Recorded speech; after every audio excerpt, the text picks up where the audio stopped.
Vamos lá então? Chore pelos fiéis, venerável irmã Domingas do Paraíso. Ela nasceu em 1473 e faleceu em 1553. Portanto, vamos contar aí que já é século XVI, desafortunadamente na mesma época do Lutero, da heresia luterana, assim como a nossa igreja sempre falou. A gente lê com um padre aqui do começo do século passado, ele fala assim, né? Após ter comungado, irmã Domingas viu Jesus que disse, preste bem atenção, minha noiva, reze e chore pelos meus fiéis, porque chegará um momento em que minha fé, declinando, será perdida em muitos e poucos fiéis permanecerão. Quando as almas caírem nas mãos do meu inimigo pela escassez e falta da palavra de Deus, e quando os templos cristãos se assemelharem mais a cavernas do que a igrejas, então a noite da cegueira reinará, e o dia e o sol da cognição serão extintos.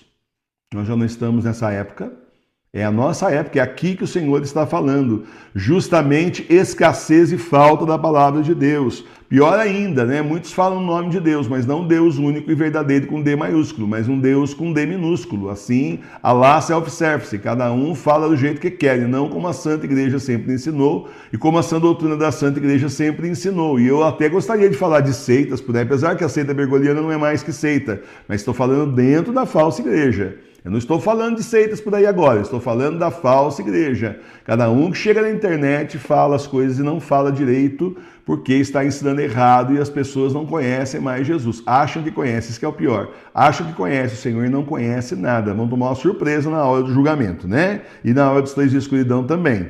Então, olha só, a hora que os templos cristãos se assemelharem mais a cavernas do que a igrejas. E o negócio está ficando feio. Se vocês vissem o que eu já vi na Europa que eles fazem com igreja, olha, o negócio está terrível. E mesmo aqui no Brasil, cada vez tira mais imagem, né? Tem igreja aí que se diz católica, bergoliana, né? Que tem no máximo uma cruz, outros nem cruz não tem mais, só Jesus ressuscitado. E uma das diferenças da nossa igreja verdadeira para aí o pessoal de seita é exatamente esse. Eles não querem Jesus crucificado, eles querem Jesus ressuscitado, sem passar pela cruz. Vem chamar a minha atenção, eu quero ver uma história de Fátima. O quê? Esse Jesus crucificado aí, tira isso, ele ressuscitou. A gente sabe que ele ressuscitou.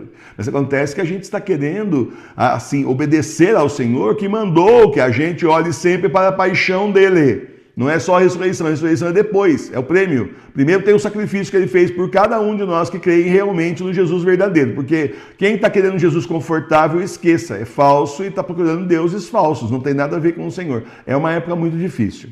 Em meio a tanta escuridão, poucos conhecerão aqueles que podem exercer a virtude e se empregar na adoração da minha fé. De fato, o conhecimento de Deus nos cristãos será tão perdido que aqueles poucos fiéis nos quais o sabor do meu amor será preservado, serão forçados a se separar de amigos, parentes e seus próprios lares e se retirar para lugares remotos e escondidos, lugares para serem fiéis ao meu serviço, pois não encontrarão homens que falem a verdade e aprovem o bem, nem encontrarão religiosos que confirmem os povos na fé. Jesus falando para a venerável irmã Domingas do Paraíso. Jesus falando. Isso aqui é tudo o Senhor falando. Não sou eu interpretando nada. Você está vendo, está tudo acontecendo. Olha só, poucos serão aqueles que podem exercer a virtude e se empregar na adoração da minha fé. O conhecimento de Deus dos cristãos será tão perdido. Entendeu? É o que está acontecendo agora. Já está acontecendo. Que aqueles poucos fiéis nos quais o sabor do meu amor será preservado serão forçados a se separar de amigos, parentes, dos seus lares e se retirar para lugares remotos e escondidos, para serem fiéis ao meu serviço. Entendeu? Entendeu? Muitos de vocês querem ir embora para a cidade menor, que eu sei. Muitos de vocês querem ir embora para a roça, que eu também sei. Muitos já foram, teve gente que já foi, a gente já foi, alguns outros já foram, mas muitos ainda querem ir. Não espere, não espere. Oh, mas eu tenho minha casa na cidade, eu preciso vender, daí eu vou comprar. Não, peraí, aluga a sua casa e aluga alguma coisa na roça, vai ou numa cidade menor e vai morar para lá. As grandes cidades serão devastadas, as cidades maiores, principais, serão devastadas. Tá aí a profecia de 1936 de Nossa Senhora de Simples. Se o Brasil caísse nas mãos dos comunistas, simplesmente teríamos guerra civil e as grandes cidades seriam devastadas, grandes castigos, guerra civil nas grandes cidades. E grandes cidades, você pensa que são São Paulo e Rio e Belo Horizonte? Não é. Aí então ela diz justamente isso, que nas pequenas cidades isso não vai acontecer. Certo? Então, meus irmãos e minhas irmãs, funciona dessa forma. Se você tem condição de fazer o que você tem que fazer, faça. Se sente no seu coração isso, o Senhor já está mostrando para você o caminho, não espere, né? Faça, toma atitude. Toma atitude. Assim como a gente um dia tomou atitude. Saímos, largamos tudo em Taubaté e viemos embora. Viemos embora sem fiar para Minas. Pegava o carro aí todo final de semana, ficava procurando lugar para alugar e viemos embora. E viemos vindo. E eu falei para Taubaté, eu não volto nunca mais. Lá é outro lugar que vai ser destruído também, porque está no eixo Rio-São Paulo, gente. Vocês não têm ideia. Aquilo lá não é mais quando eu nasci. Eu sou de lá, mas não tem nada a ver. Agora é uma cidade grande. Tudo bem, é menor que São José dos Campos, mas está na rota ali. Esses movimentos políticos estão acontecendo lá também. Então, simplesmente, o Senhor nos trouxe para cá, que o Senhor abra seus olhos àqueles que Ele quer que saiam. Aqueles que Ele quer que saiam, o Senhor abra seus olhos e traga vocês para onde Ele quer. E reze, peça ao Senhor que ilumine você, para você fazer o que tem que fazer. Todos respeitarão o respeito humano, e sob esse manto o diabo enganará muitos. Quantas vezes a gente não fala as coisas, porque assim, por respeito a outra pessoa, você não quer chatear a outra pessoa, você não chega e não fala as verdades da vida e a verdade da fé, né? Quantas vezes não é assim? Vamos mais devagar aí, porque senão a gente assusta o mediante, quer dizer, o interlocutor. E a gente fazendo isso aí, ó, é o respeito humano. Sob esse manto o diabo enganará muitos. A gente deixa de falar a verdade como ela é, por mais que a pessoa vire a cara pra gente, mas ainda tem chance de repente de jogar uma sementinha no coração, a pessoa acordar, a gente deixa de falar por respeito humano. Cuidado com isso, porque um monte de gente não tem respeito nenhum com a gente, né? Simplesmente, dá lá atrás, joga essas imagens aí atrás de você, para! Jogar você fora, né? Gente que fala isso fora, que não sabe o que está falando e vem perturbar na TV Nossa Senhora de Fátima. É sempre aqui também. Às vezes aparece na capela, aqui na paróquia, mas no geral é aqui. E ainda haverão alguns que entre as nações serão considerados espirituais, e assim abrirão a porta para murmúrios, escândalos e escárnios.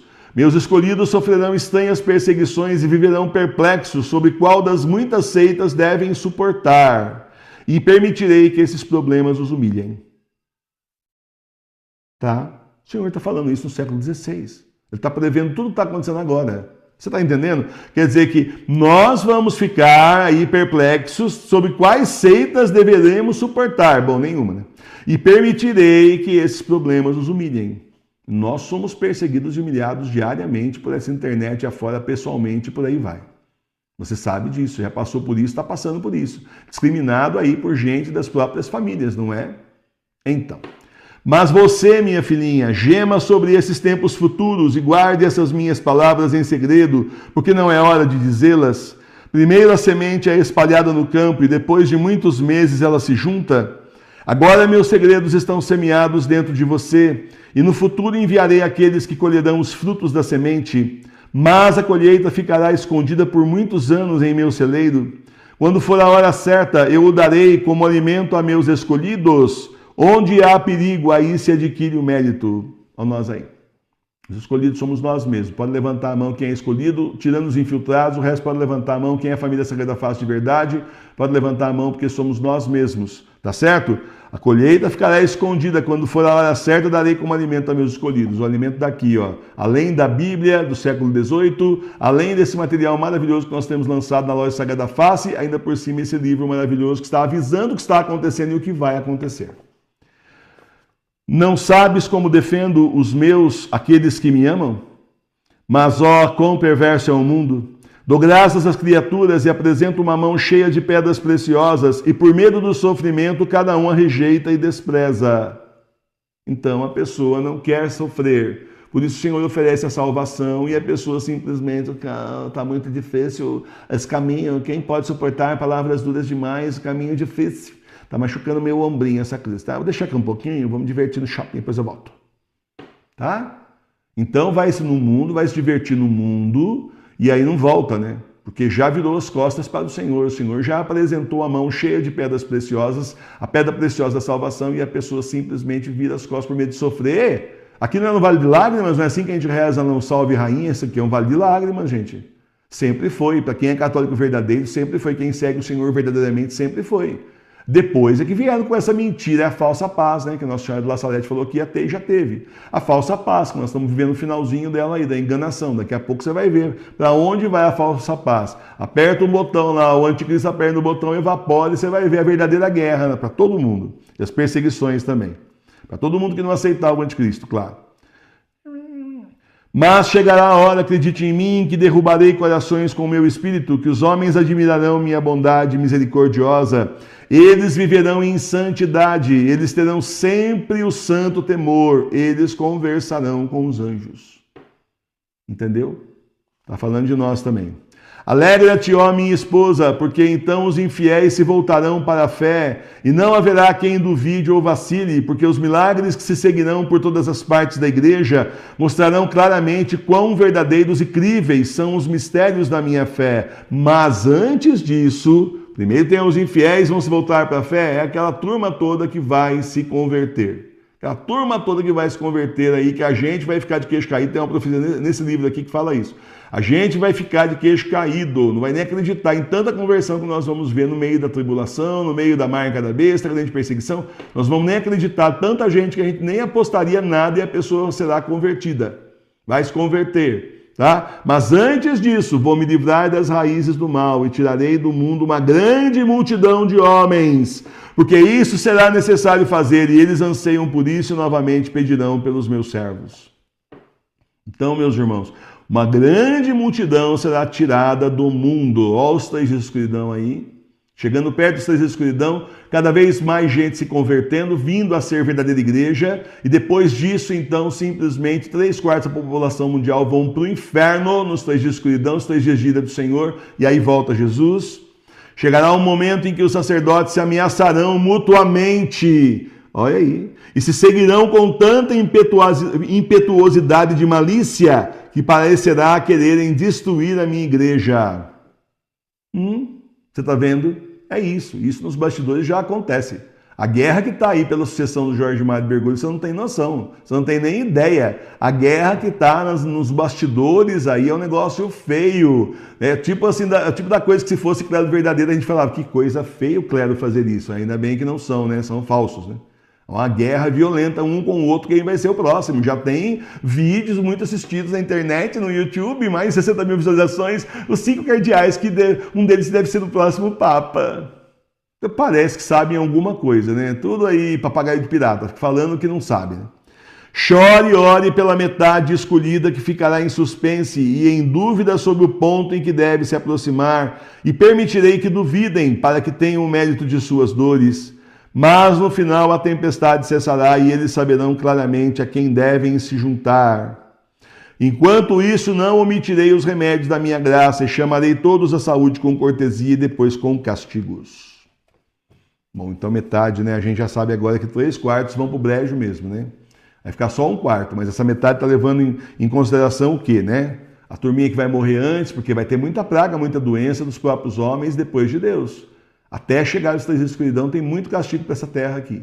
Então, meus irmãos, é isso. Você está vendo na sua frente acontecer aí exatamente as profecias. Quanto mais o tempo vai andando, mais a gente vai entendendo aquilo que hoje ficou em suspense. Há 10 anos atrás você não entenderia nada disso. Você acharia que tem 1000 anos de paz primeiro. Não tem não. Tem não. Primeiro vai acontecer as profecias do Senhor.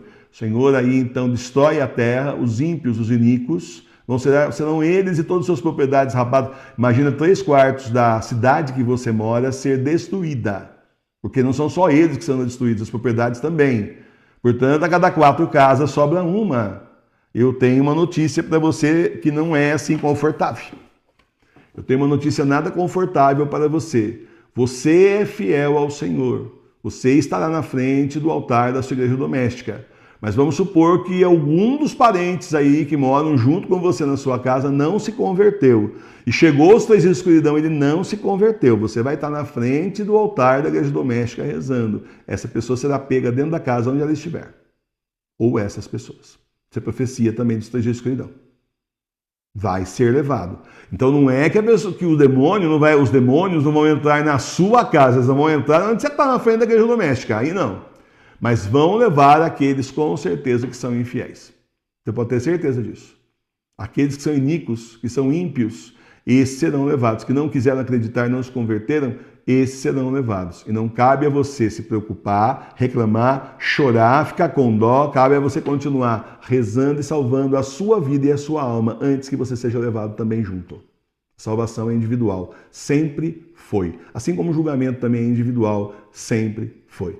A gente pode e deve rezar pela conversão dos pecadores, é o que nós já fazemos há anos e continuamos fazendo. Isso nós podemos e devemos fazer. É obrigação. Jesus mandou, Nossa Senhora mandou. Mas você não salva ninguém. Eles têm que aceitar a verdade, o que está acontecendo na igreja verdadeira, eles têm que simplesmente se converter e aí sim eles têm chance também de salvação. Tem um caminho para eles percorrerem. Você já não percorreu um caminho bonzinho já? Olhando para trás assim, você não vê que está longe de onde eu estava, não é? Está mais longe do que você às vezes imagina. Então, agora é a vez deles fazerem a mesma coisa e a gente continuar em frente também, porque ninguém aqui está com a salvação garantida, certo? Nós temos nosso nome no livro do Cordeiro, mas para tirar é assim. Então, ninguém está com a salvação garantida. Portanto, vamos rezar e vamos fazer jejuns e penitências e boas obras e vamos evangelizar, que é a nossa missão, para que a gente possa então aí estar junto com Jesus no final desses tempos que são os últimos, são os tempos do Apocalipse. Louvado seja nosso Senhor Jesus Cristo. Está tudo acontecendo.